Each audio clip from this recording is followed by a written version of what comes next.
환단고기를 잘 모르시는 분들을 위해서 관련된 내용을 여러분들께 간단하게 또 말씀드리겠습니다. 환단고기는 1979년부터 우리나라에 바람이 불기 시작하는데요.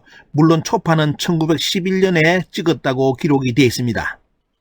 독립운동 역사가들이 결국은 그 책을 많이 봤다는 내용인데요.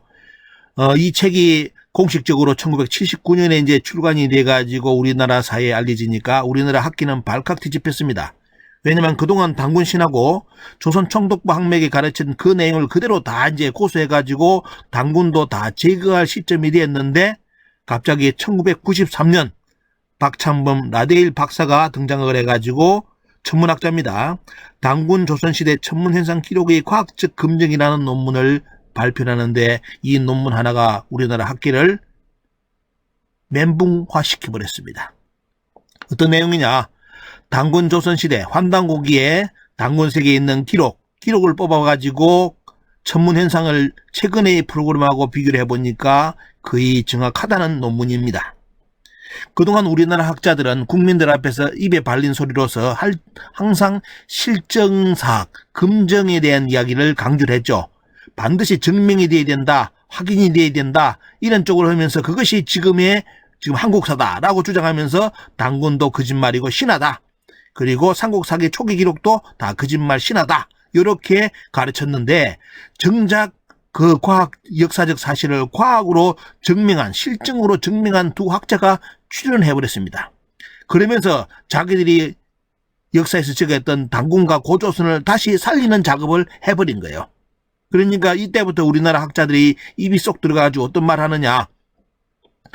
자, 실정사학 강조를 이제 되도록이면 안 합니다. 안 하면서 하는 말이 뭐냐.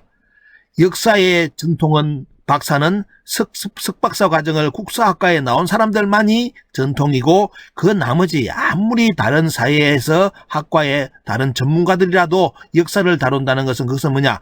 유사 역사학이다. 사이비 역사다라는 쪽으로 기조를 만들어가지고 최근에 계속 전파를 하고 있습니다.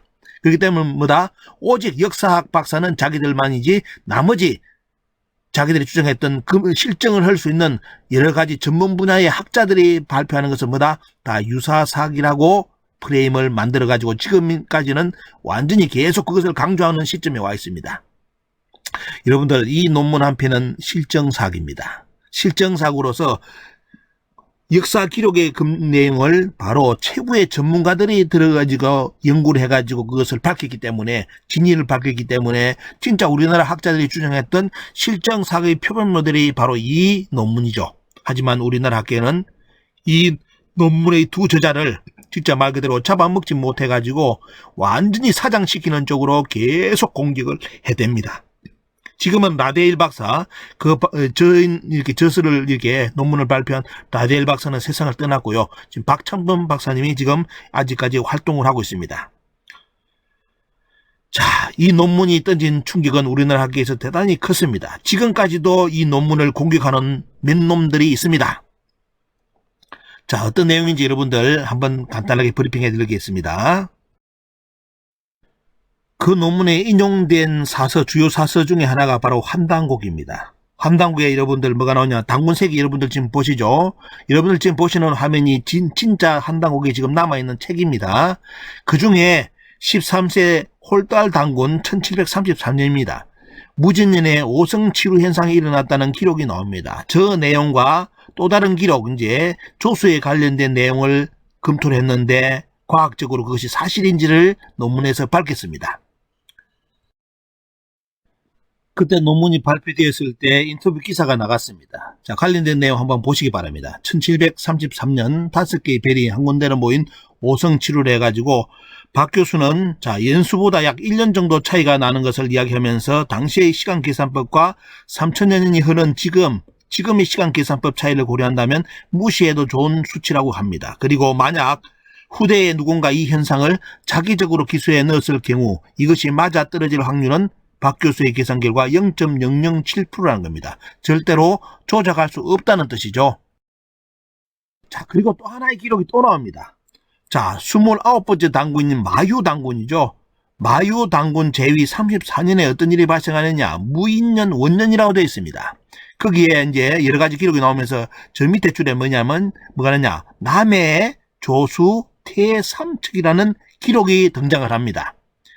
자, 여러분들 병술년 9년에 자, 여기 보시면 남해의 조수가 삼척이 물러났다라고 되어 있습니다. 여러분들 여기에 척자는 어떻습니까? 원래 척자는 여러분들 지금 가로 안에 있는 저것이 옛날의 척자인데 지금 어떻습니까? 지금 말하는 척으로 바뀌어 있죠. 저거는 뭐냐면 환단고기가 쭉 고려 때부터 기록된 것이 합치다 보니까 돼요. 뒤에 만드는 사람이 이 책을 엮은 사람이 그 시대에 어떻습니까? 측정의 단위로서 바꿨기 때문에 글자가 바뀐 겁니다.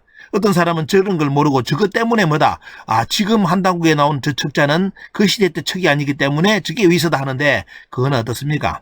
기본적으로 생각하면 알 거 아닙니까? 보면 성경 불경도 옛날 2000년 3000년 전에 어느 써놨으면 몇 사람이 알아들을까요? 그죠? 그런 것처럼 역사서는 어떻습니까? 여기는 더 오래된 역사 속에서 쭉 내려온 거기 때문에 어떻습니까? 뒤에 쓰는 사람들이 그 시대 때 단위를 쓸 수밖에 없잖아요. 그죠? 못 알아들으니까. 그래서 삼척의 척자는 어떻습니까? 원래 척자는 여러분들 가로 안에 있는 저 척자인데 지금 한당국에서는 현재 쓰는 단위척으로 바뀌었습니다. 이 정도는 다 알 수 있어야 됩니다.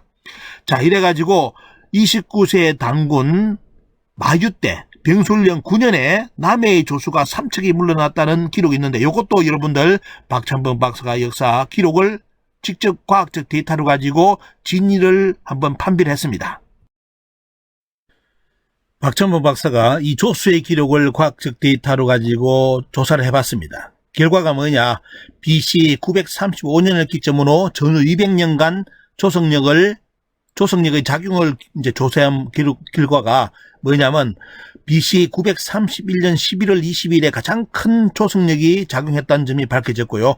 기록과 정확히 맞아떨어지지는 않았지만 전후 200년 기간에 가장 큰 조성력이 4년 후에 발생했다는 사실은 매우 의미 있는 대목이라고 박 교수는 논문에서 지적을 합니다.